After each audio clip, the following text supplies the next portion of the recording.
नमस्कार, आप देख रहे हैं नेशन मिरर। आपके साथ मैं हूं मुस्कान अग्रवाल। खबरों की शुरुआत करते हैं। इजराइल ने ईरान पर हमला बोल दिया। ईरान की मीडिया के मुताबिक राजधानी तेहरान समेत आसपास के शहरों में जोरदार धमाके सुनाई दिए हैं।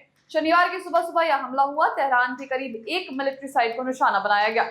इजरायली डिफेंस फोर्स ने भी ईरान पर हमले की पुष्टि कर दी है। एक बयान में आईडीएफ ने कहा कि वह ईरानी सैन्य ठिकानों पर सटीक हमला कर रहा है। In response to months of continuous attacks from the regime in Iran against the state of Israel, right now, the Israel Defense Forces is conducting precise strikes on military targets in Iran.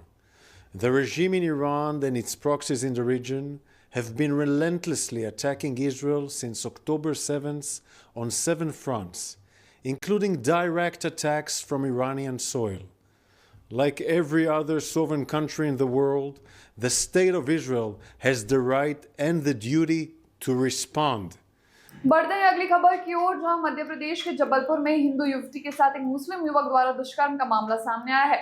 युवती की शिकायत पर police ने आरोपी को गिरफ्तार कर लिया। आपको बता दें, जानकारी के अनुसार बीपी8 की छात्रा से नूर मोहम्मद नामक युवक ने रेप किया है। पहले दोस्ती का झांसा दिया, फिर दुष्कर्म किया। शिकायत करने पर युवती को जान से मारने की धमकी भी दी गई। आरोपी नूर मोहम्मद पीड़िता छात्रा के साथ कॉलेज में पढ़ाई करता था। मिली हुई जानकारी के मुताबिक आरोपी के अन्य दोस्तों ने भी छात्रा को अपनी हवस का शिकार बनाया। रेप का मामला सेटल कराने का झांसा देकर दूसरे आरोपी सत्यम अवस्थी ने भी जिस्मानी रिश्ते बनाए हैं। आपको बता दें, पीड़िता ने मड़ोताल थाने में जाकर मामला दर्ज करवाया। मड़ोताल पुलिस ने दोनों आरोपी नूर मोहम्मद और सत्यम अवस्थी को गिरफ्तार किया है। रात को हमारे पास मड़ोताल थाना जबलपुर में एक महिला आई थी। उन्होंने शिकायत की थी मेरे साथ 2 लोगों ने दुष्कर्म किया करके। उस घटना को हमने और उस आवेदन को संज्ञान में लेते हुए हमने कल रात को ही एफआईआर किया है। 64 और 64 सब क्लॉज 2 बीएनएस के अंतर्गत हमने एफआईआर कार्रवाई की है। और उसके बाद उसमें 2 आरोपी थे। दोनों आरोपियों का हमने तलाशी शुरू कर दिया उसी समय, और उसका रात ही हमने दोनों आरोपियों को गिरफ्तार कर चुके हैं और विवेचना जारी है। आरोपी कौन? आरोपी उनका महिला का जान पहचान वाले ही है। एक नूर मोहम्मद करके है और एक अवस्थी करके है। दोनों आरोपी लोगों को हमने गिरफ्तार कर चुके हैं। उसको आज हमने जेल में पेश भी करेंगे, और बाकी हमने वैधानिक क्या क्या कार्रवाई करना है उसको आगे का कार्रवाई हम करते रहेंगे। बॉलीवुड एक्टर अमिताभ बच्चन की सास और सांसद जया बच्चन की मां इंदिरा भादुड़ी इन दोनों अस्पताल में भर्ती हैं। वहीं कल देर रात नानी इंदिरा भादुड़ी का हाल जानने अभिषेक बच्चन भोपाल पहुंचे। इससे पूर्व में उनकी बेटी रीता वर्मा ने भी अस्पताल पहुंचकर उनका हालचाल लिया। कहा जा रहा है कि आज अमिताभ बच्चन भी भोपाल आ सकते हैं। आगामी त्योहारों के मद्देनजर देवास के नवागत पुलिस अधीक्षक पुनीत गहलोत ने शहर के मुख्य मार्गों पर सुरक्षा व्यवस्था का निरीक्षण किया। शुक्रवार को एमजी रोड पर उन्होंने पैदल भ्रमण कर हालात का जायजा लिया। इस दौरान अतिरिक्त पुलिस अधीक्षक सहित विभिन्न थाना क्षेत्रों के प्रभारी अधिकारी भी उनके साथ मौजूद रहे। काफ़ी इफेक्टिव रहती है। त्योहारों के सीज़न में हमारी महिलाएं, बहनें, माताएं सभी लोग जो है शॉपिंग के लिए बाहर आती हैं। तो पुलिस का दायित्व है कि लगातार फील्ड पेट्रोलिंग शाम के वक्त करें। उसी को हम आने वाले दिनों में फोकस करेंगे। और आज मेरा पहला दिन है ज्वाइनिंग के उपरांत, तो दोनों उद्देश्य हैं। फील्ड में पुलिस का प्रेजेंस भी हमको सुनिश्चित करवाना है, प्लस एक पैदल भ्रमण के माध्यम से शहर का जायजा भी हम लेना चाहते हैं। तो उसको भी हम एक बार लुकआउट कर रहे हैं। दीपावली पर्व को लेकर शहरवासियों के लिए संदेश? देखिए, शहरवासियों के लिए यही संदेश है कि आप पूरे हर्षोल्लास से मनाएं, धूमधाम से मनाएं। पुलिस हर एक मौके पर, हर एक समय पर मुस्तैद रहेगी। कानून व्यवस्था की पूरी स्थिति चाक चौबंद रूप से हम सुनिश्चित करेंगे। अपराधियों पर हम नकेल कसेंगे। तो पूरे हर्षोल्लास से त्यौहार मनाएं। कोई भी घटना हम CM doctor Mohan Yadav, Bharatiya Janata party के प्रदेश अध्यक्ष व खजुराहो सांसद वीडी शर्मा, प्रदेश प्रभारी डॉक्टर महेंद्र सिंह, भाजपा के राष्ट्रीय सह चुनाव अधिकारी नरेश बंसल एवं प्रदेश संगठन महामंत्री हितानंद जी ने शनिवार को भाजपा प्रदेश कार्यालय में संगठन पर्व की प्रदेश स्तरीय कार्यशाला का दीप प्रज्वलित कर शुभारंभ किया। भाजपा नेता और खेल एवं युवा कल्याण मंत्री विश्वास सारंग ने राजधानी भोपाल में झाड़ू लगाकर लोगों को साफ सफाई का संदेश दिया।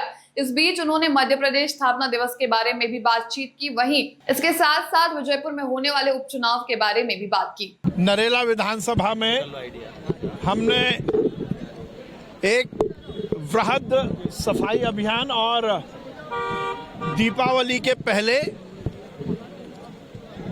सभी तरह के जो एमिनिटीज़ हैं, जो सुविधाएं हैं, उसके सुचारू संचालन के लिए अभियान की शुरुआत की है।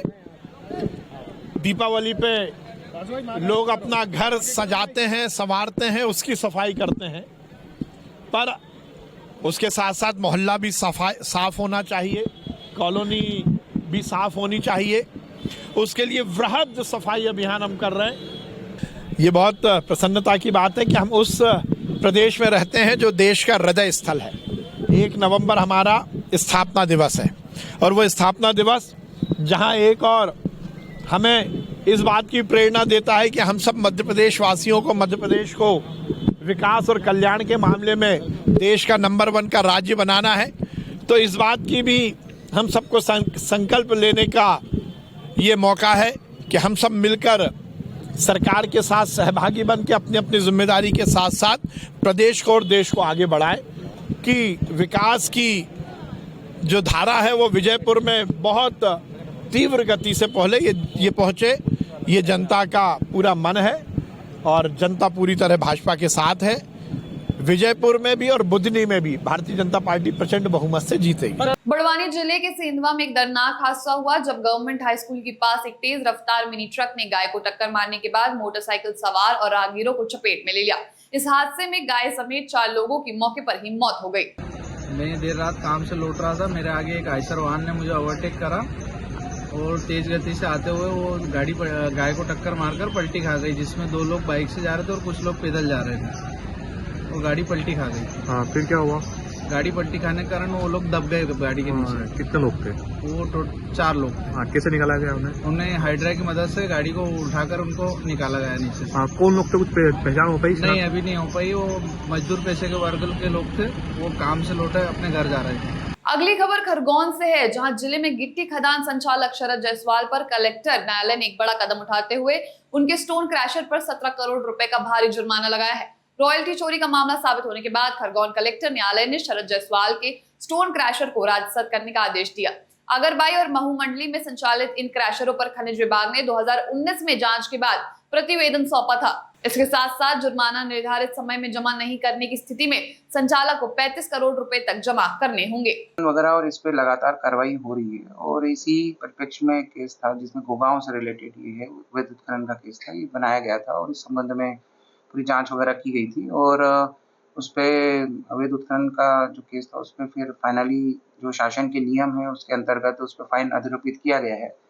पर्यावरणीय क्षति और जो अवैध उत्खनन इन दोनों को यदि मिला दिया जाए तो लगभग 17 करोड़ का ये केस उत्खनन का जो है फाइन लगाया गया है। और यदि ये समय सीमा में नहीं जमा कराया जाता है तो फिर इससे 2 गुना जो नियमानुसार होता है 35 करोड़ का, वो वसूली फिर भू राजस्व के अनुसार की जाएगी। इस प्रकार का आदेश जारी किया गया है। आगे ये इस प्रकार के अवैध उत्खनन की और भी प्रक्रियाएं आगे लगातार रूप से चलती रहेंगी। किस तरह की गड़बड़ी थी सर इसमें? उसमें जो क्रेशर का मिसयूज किया गया था और जिस जगह पर उत्खनन किया गया था उसमें जितना जो तय मानक था उससे अधिक का उत्खनन का एक केस था। इस पे लंबी दोनों पक्षों को सुना गया था और जो भी नियमानुसार जो शासन के नियम थे उसके अनुसार जो है उस पर फाइन अधिरोपित किया गया। इस वक्त की खबरों में केवल इतना ही। जुड़े रहिए हमारे साथ और देखते, पढ़ते और सुनते रहिए नेशन मिरर को।